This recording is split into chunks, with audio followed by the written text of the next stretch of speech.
bakuya kolanda émission magazine Nabino Likanisi. Likanisi yaba congolais, yaba quinois en particulier. Comprenez?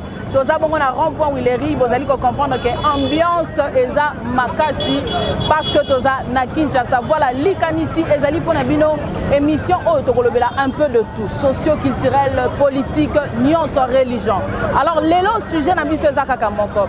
Depuis Congo et la République démocratique du Congo, c'est la toute première fois que le président de la République a nommé moi comme premier ministre. Première ministre Obisonio Sotoyebi, maman Judith Toulouka. Yende a commis premier ministre, chef, il y a gouvernement. Donc pour la première fois dans l'histoire de notre pays, qu'une femme soit nommée.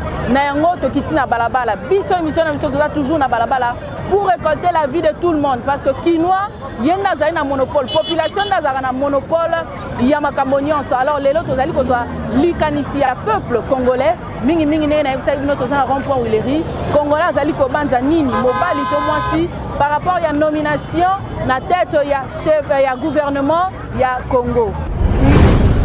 Bonjour madame, comment vous appelez? Keren. Ok, Keren, c'est aussi une femme comme nous. Comment est-ce que tu as appris cette nouvelle et ça lui a donné premièrement, ça m'a un peu rendu fière parce que je suis du Congo central. Ok. Bon, on a dit premier ministre, madame Judith Toulouka. Bon, c'est la première fois que tout le monde a un premier ministre féminin. Bon, et on a dit en réalité, tout le monde a payé parfois, je suis changer. Et ça a bien pour tout ça, passe l'invité à côté de Mamoudé Kenya. Ok. Là, il y a un matin, donc ils ont simbaté en fait. C'est pour cela que ça n'a ma chance. Ok. Ceux qui ont ça, bien, ils appellent c'est mon peuple congolais. Parce que pour ma camarade, ils ont simbaté, donc il y a tout cas vraiment aider à gérer la biso. Comment on a Gradi Lunga. Ndeko Gradi Lunga, le but de ça, maman Judith Toulouka chance par rapport à ma camarade et les Kanaki, Namboka, Nandenge moi c'est gestion. Donc on s'attend que gestion Mboka Mbala Oyo et aux Alakitoko. On a ça peine à dire mususu ah à quoi ça peut à vie na yende ko nangai nazo yokayo. Bon, na vie na ngezaka ki. Mohamed. A vie na ngezaka ki. C'est bon déjà parce que tout le monde a mibali bazwa ki primature mais ya malonga tout le monde a biso té premièrement. Bon, le quoi ba pesi chance pe na moi si bon. Moi si pe moi à conduire pe Mboka en plus. Pour tout le monde a pays musu ba président ba basi mais Mboka na bango ça quand même calme. Ya biso pe vi que ya déjà primature wana. De PC ba chance belé mais à ça là peut-être à ça à convaincre le peuple kolega ba o bazalaki. C'est un peu ça pour nous. Voilà, merci beaucoup na yo ki moi mbalbi à ça là lokola bana mibali basala ki te po ba mibali ba ebike batonga mboka te baza balobaka ke moi si atonga mboka te nzoka ne mibali nde apparemment ne batonga mboka te mais to ça la mission wana te mais to on appelle Likanisi ndeko par rapport ezamba liboso te na mboka na biso mwana mwasi azwa bato ya commandement en tout cas chef de l'état a vu Likanisi wana pona yo Likanisi na yo pesani parce que population pende azara na monopole bon Likanisi na ngai ide ya mokonzi za bien a d'autres travailler 5 ans na papa abiso basali eloko so moni nyango ya salite makasi voilà ya malonga basali ezate problème ezaki mama nenga yeboye biso atanga bana tokise science asala oyo batata ko basini basalite mama sali asala ngo voilà c'est vraiment que moi si pe na mboka za na nguya osala makabu nyonso bambele basala OK ndeko komona Cédric Chibwa. Ndeko Cédric Chibwa Wakwetu. Merci beaucoup Ndeko Cédric. Tozo continue kozwa Likanisi ya mama pe lokola mama premier ministre aza mwana mwasi. Lokola yo mama. Chance ni européen c'est to Likanisi nini? Oyo kopesa par rapport ya ndenge président de la République azu mokano wana ya konomé mwana mwasi na tête ya gouvernement. Likanisi no eza nini mama? Makanisi nanga ngana sepeli makasi. O sepeli makasi. Sepeli makasi parce que ota la caméra. Tozalaki pe o baluka na obwe. Tozalaki pe na pouvoir télé to pouvoir. Ne makanisi ngana zana mona zana esengo makasi mais akanisi la pe biso ba mama tozala pe na esengo. Esengo wana ezaka ke esengo ya musika te biso pe tozala na esengo. Tala ne tozokimba na biloko tozokana na kotambola tozana pasi totangi ba classe mais tozana misala kosala. Merci beaucoup maman comment nani? Maman Sylvie alobi bapesa maman chance et puis akanisela pe ba maman conseil nini penza siko étant que ndeko no mwasi olobi bon maman Judith ye liboso na conseil nini okopesa ye conseil ngana okopesa ye zake aye batu mususu aye bakaka famille na ye te akendaka akanisela ke batu mususu nde soki akaniseli batu mususu makambo na biso ekokende liboso faci mpe akokende liboso soki akanisi kaka famille na ye na poche na ye eosimba te merci beaucoup nde conseil wana nga naza nango mais ayeba lisusu nzambe parce nzambe nde azalaka likolo ya makambo nyonso. Merci beaucoup maman Sylvie a relevé eloko moko ya bien alobi biso toza kozwa kaka toza korécolter makanisi ya population parce que notre émission likanisi ce n'est pas nous qui pensons mais plutôt c'est la population congolaise. Nous sommes là pour faire notre travail mpona kopesa likanisi oyo peut-être ezali kolobama na cc bazwaka occasion ya koyoka yango te bino bakonzi bazwaka occasion ya koyoka yango te mais lelo population badeside bapesa makanisi na bango. Maman a relevé eloko moko ya malamu alobi maman Judith atala kaka famille na ye te azala tribal te s'il faut utiliser le mot azala tribal te azala kaka na babana na ye chéri te nayebake mama nyonso ya Kongo atieli ye motema mpe asala mosala na ye mpe mingimingi abanga nzambe tozo continue kozwa bandeko mosusu ndeko mosusu azali ya bonjour papa. Bonjour. Comment on a mon frère? Mon nom c'est Junior. Ah, il s'appelle Junior, mon frère s'appelle Junior. Junior, tu sur la français, tu as la lingala. Tu sur la lingala, la pose à la vie vraiment langue nationale. Merci beaucoup mon frère Junior. Likanisi les années par rapport à la décision du président de la République. Bon, par rapport à la décision il y a un président Nabiso. Idée n'est pas normal puisque maman donc moi ba gérer si mususu ba banda il derrière poza nango liboso avant comme na pouvoir place aza biso ba imboka to mona ki pe to sepela ki nango idée ya président eza nango bien mais tozo sepela kaka eloko moko mama pe azala mutema ya kofungama parce que tala kitasa na biso ndengo tozo mona ngo ça la biso bien te net na minute on a uti kitambo magasin moi j'habite sur la commune de Ngaliema on comprend na uti kitambo magasin na yetala nzela na ye ezo sala nga bien tina ye na zolo ba dia na nzela awa na makambo ya mboka na biso pona nini mboka na biso toko vivre to mona o to préférera ko mona te pona nini o président la kaki biso ezate yango to mona donc toza na posa ba bongisela biso ba nzela ba vansela biso économie vanda mama to sepe na arriver na ye na pouvoir mais toza na posa biso peuple tozo kemba neti nga boye naza shengai naza na mwasi na mwana inane 8 mois donc ezo sala bien te na banda liboso ko futela ndako nga na futa studio à $30 pour le moment naza na $50 na ke Lucas studio na ko kozwa studio $50 ezo sala pasi makasi mama. Merci beaucoup. Ce qui est important toza na posa kaka stable vanda économie et vendre nango donc guerre na est et si la banzele bonga parce que biso tozwa ta ya ko vivre loko la batte ya solo maman Judith aza maman mais moi na paix tant que moi na parce qu'on suppose que toza bana na ye moi na pas ko kopesa maman conseil nini otali caméra o loba solo na maman Judith conseil nini kopesa maman Judith.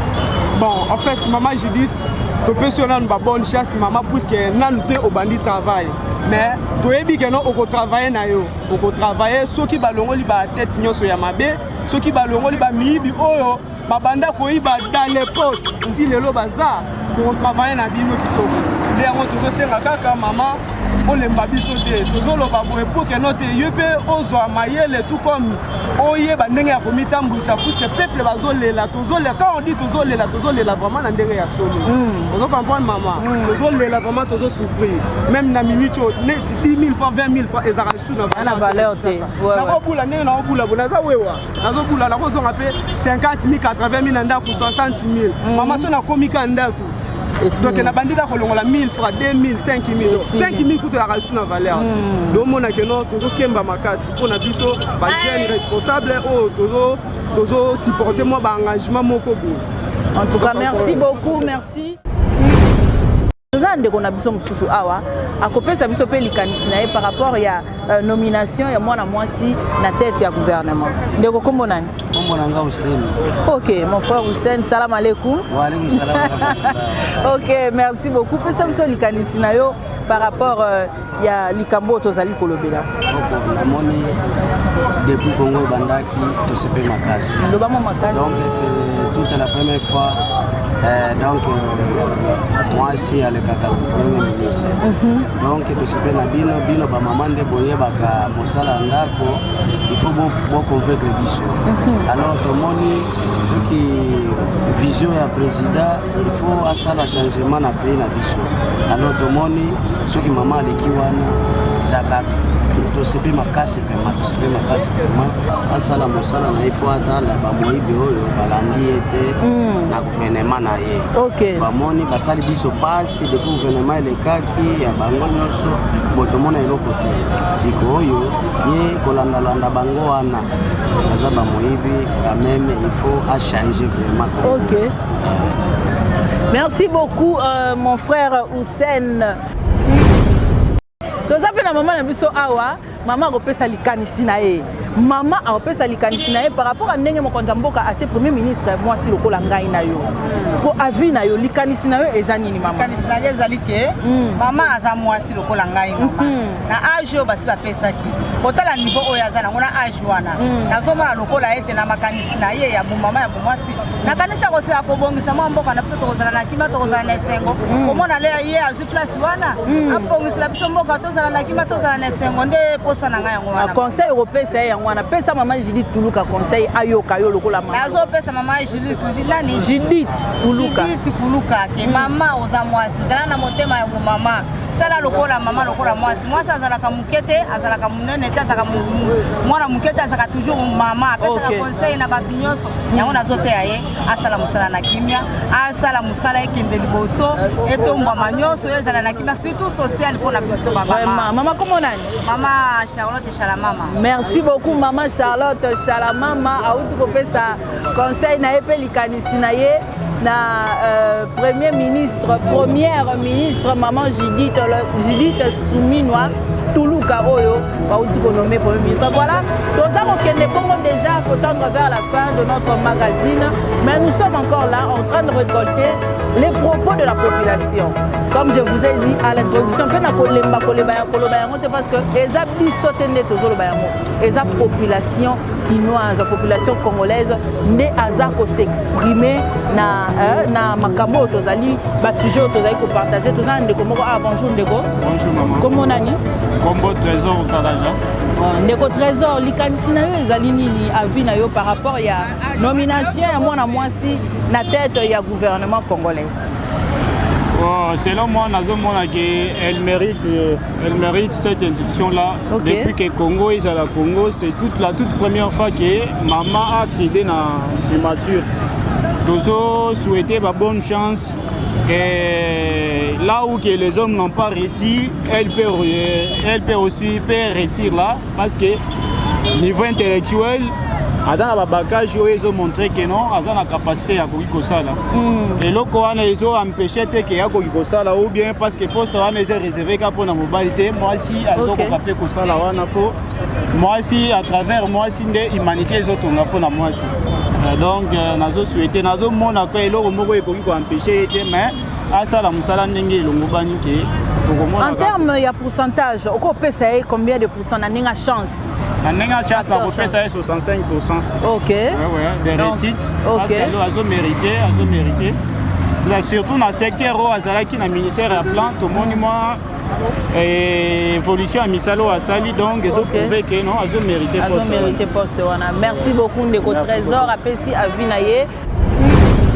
Voilà, tozali bongo na rond-point Wileri Congo Kinshasa ezana ba makamu ebele avec nous. Vous allez découvrir et puis vous avez aussi droit à donner le sujet.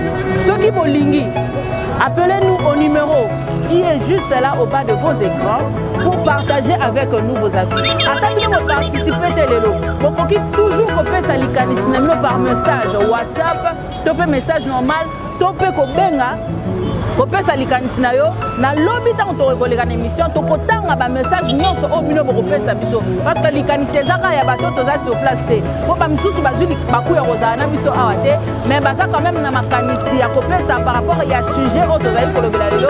Alors le numéro est juste affiché au bas de vos écrans na ba Congo tokokoma na Congo central pardon et comme Congo central tokokoma partout borobenga biso tokoya po topesa likanisi ya peuple congolais par rapport à ba sujet pour ba sujet na Congo déjà dans le monde entier il ne manque pas de sujets. Alors nous sommes là, nous continuons parce que nous tendons déjà vers la fin. Nous sommes en train de tourner le rond-point Willery pour prendre l'avis de la population congolaise.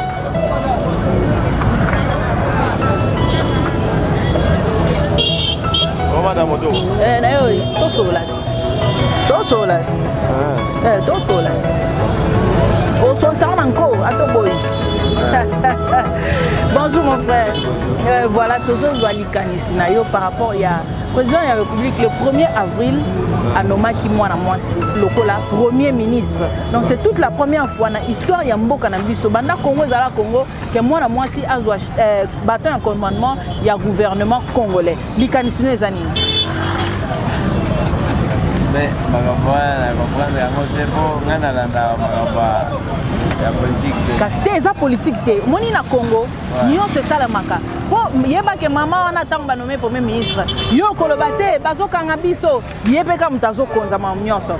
Bazo manzele za mabe, yebeka mutako tinda batu bala na mamba manzela. Ote tozo kanzala, yesiko yo neni mambo concerné parce que oza congolais, oza na droit ya kopesa likanisi na yo. Oza na droit kopesa likanisi na yo par rapport à mambo zo lekana mboka, oza mamba politique te. Eza kaka avis opesa likanisi na yo. Est-ce que c'est peli par exemple? Est-ce que c'est peli de bâtir mon moi si au sepelité? Voilà, ils ont les canissi. Au sepelité pour la ni bâtir mon moi si dans le gouvernement. Jamais je moi c'est à vous voir dans le gouvernement. Mais le monde là ils ont les postes de moi si bâtir la pouvoir à Congo. Voilà, sepelité. Ndeko alobi a sepelité pour na nini a sepelité a limité parce que déjà Congo banda ko tambusama na bana mibali no ya lingaki kaka na ndenge ya chef à gouvernement azala kaka mobali lokola ye d'après yo eloko nini mwasi akoki ko sala o mobali akoki ko sala o mwasi akoki ko sala te parce que déjà mon mwasi a travaillé déjà dans le gouvernement comme ministre et à plan pour na yo a échoué qui côté wana to ndenge nini bon wande na éviter ndeko kombo nani? Kombo André. Ndeko André yazani ka catégorique ni kopesa raison ni conséquence ni nié à lobby azani kaka d'accord te. Bonjour maman. Maman aza maman lokola maman Judith Tuluka lelo ba nommé mwana mwasi lokola chef ya gouvernement ya mboka na biso. Likanisi na eko kozala nini? Likanisi na kozala nini ne batiaki mwana mwasi batie mwana mwasi premier ministre te. Likanisi na ezani yo sepeli te nde batie mwana mwasi akamba kasi pesa likanisi na yo pesa likanisi na yo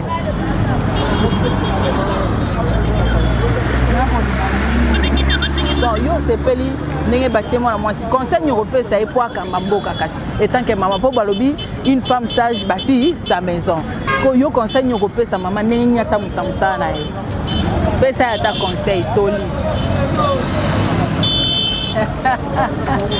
Maman comment est? Maman Marie est abi a sepeli na ekaka. Na ndenge batie mwana mwasi na tête ya mboka, mais elle n'a pas beaucoup d'arguments à pousser par rapport à ça.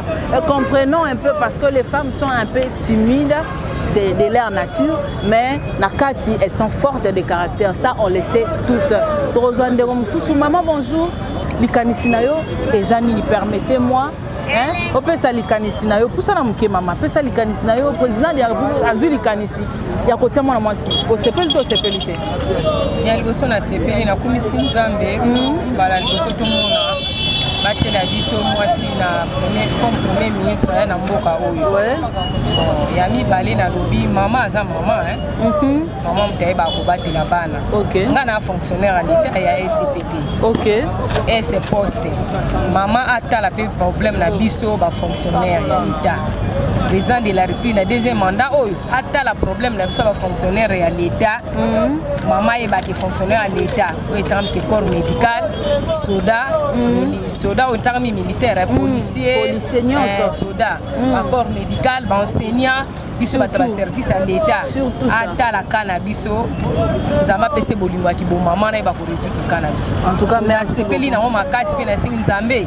asunga ya kende liboso asa la pena différence ko mona na ke o avant na kitwa les maman voilà en tout cas merci beaucoup maman comment nani maman Pauline Akonjao. OK merci maman Pauline Akonjao maman azam tete là voilà maman azam tete là après si maman Judith ba chance belé pe asengi azana la partie prité ay ba kota là ba kanyon so ezala ki résolute la fois passée comme même mandat ça la maka lelo lobité malembe akoye ba ko résoudre merci beaucoup maman merci et bonne continuation à la journée bonne chance maman bonne chance à papa président merci beaucoup maman merci beaucoup nous sommes là avec les femmes qui sont là en train de parler qui réfléchissent hein. Ils sont en train de réfléchir na original voilà chaîne les original TV les gars chaque jour en boucle journée mobimba merci beaucoup maman Toza Bongo, Tozo continue mon interview na biso. Je disais que les femmes sont toujours là. Bonjour maman. Bonjour. Voilà, banoma qui premier ministre moi si loko langana yo.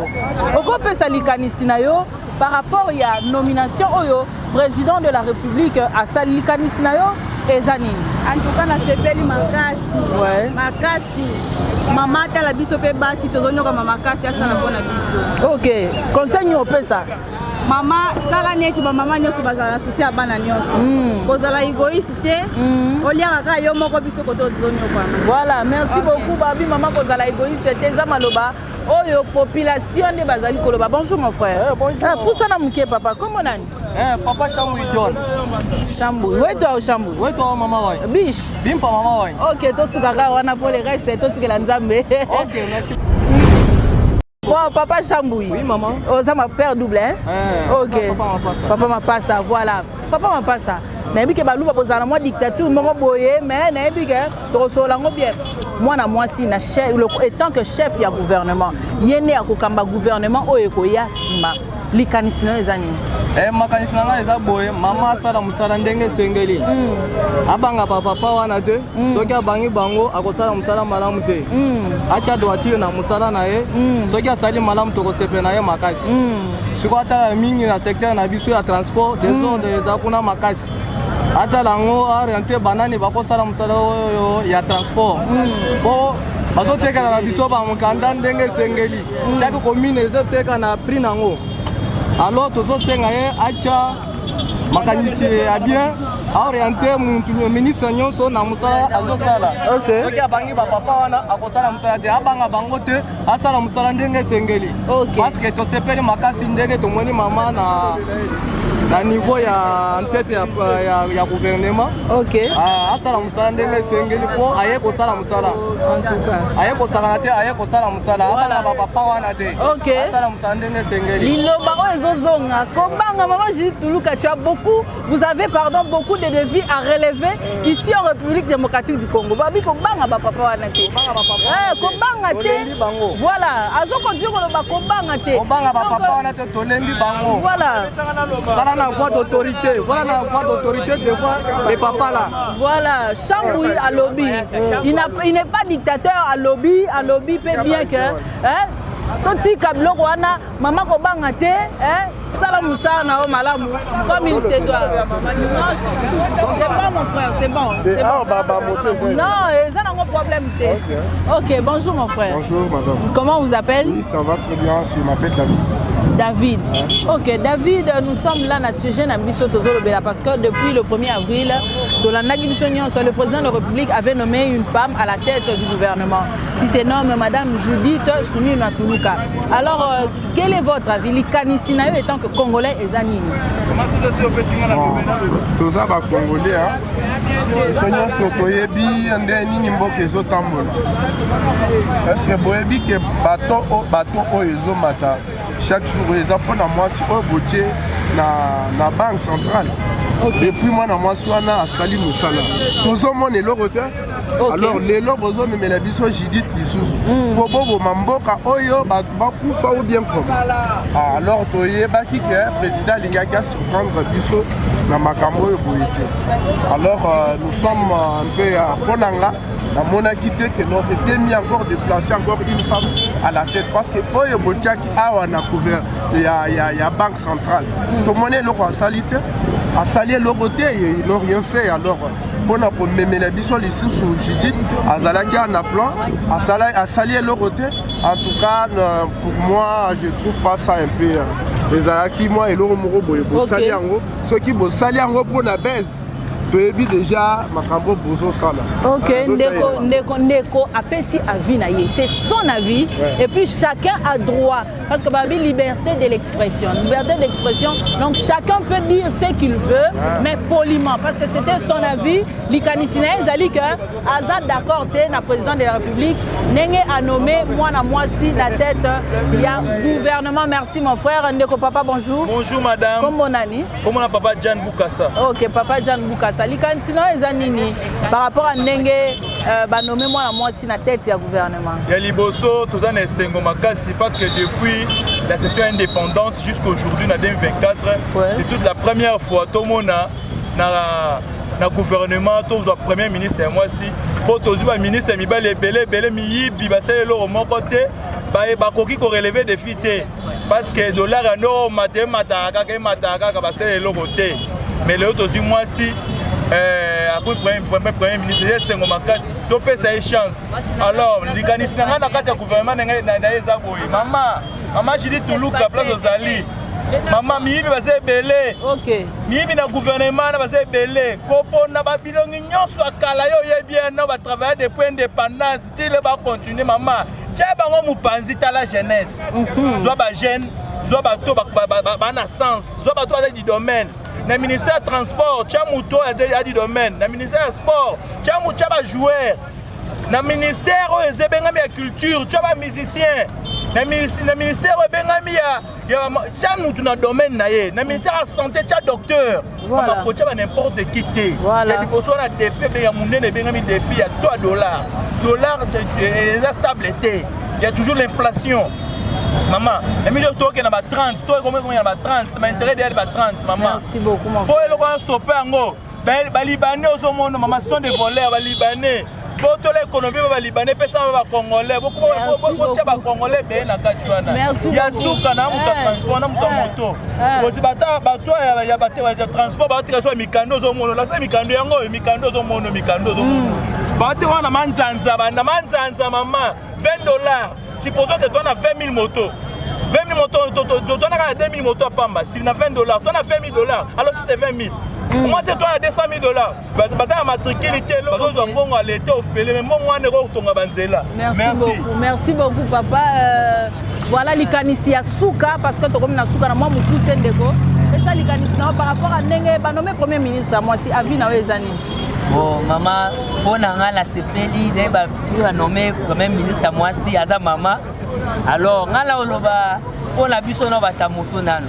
Nous avons souffert ma belle. Bateau à transport, on va mission. Ministre à transport, le gouvernement ne va être ministre à transport signé dans la BST. Ba gougoumes na gentili ngobi ba sangisi ba kopia bango bali akamwa sa mbongo le kota la kesa leta. Toyebiki yango siko toyo ba mbongo na biso kida wapi tozo tunga so bakanyi moto 100 000 80 000 bakanyi moto kombe so biso bongo kindaka wapi tala banzela merci beaucoup tala banzela baby merci beaucoup voilà nous sommes arrivés complètement à la fin de ce numéro d'aujourd'hui le magazine Likanisi. C'était là Likanisi Yaba Congolais Makanisi parce que c'était nombreux, ils étaient nombreux à féliciter et à être d'accord par rapport à la décision du chef de l'État de nommer une dame en tête du gouvernement. Missou Soupé, Boyaki, Bango Balobi, Sépélité, Ponani, moi, si Aza battu en commandement. Alors nous étions là juste pour donner l'Ikanisi, donc le Makanisi, il y a peuple congolais par rapport à Makamozali Kolekanamboka. Nous sommes là appelez-nous au numéro qui est juste affiché au bas de vos écrans. Nous sommes arrivés complètement à la fin. Merci à vous qui nous avez suivis de partout dans Internet. Abonnez-vous à notre chaîne. Suivez chaque jour Original TV. Nous sommes là. Ne manquez pas ce rendez-vous. À demain.